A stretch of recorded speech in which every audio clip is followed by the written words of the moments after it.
कई लोग नहीं जानते हैं कि उनका आत्मिक जीवन जब खराब हो जाता है, उनकी स्पिरिचुअल लाइफ, इसका मतलब जब एक आदमी पाप में गिरता है तो उसके बाद उसके काम भी रुक जाते हैं। जब आत्मिक लाइफ कमजोर होती है उस दिन से उनके कामों में रुकावटें आनी शुरू होती हैं।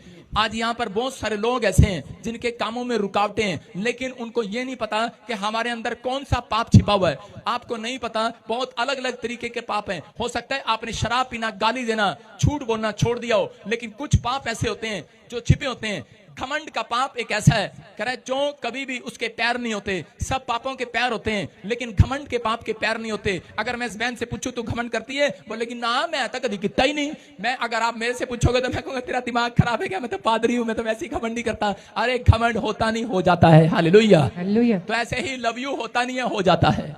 आपको समझ में आ रहा है कि नहीं? अरे हाँ के ना, ऐसे ऐसे छिपे छिपे पाप हैं जो होते नहीं है, हो जाते हैं।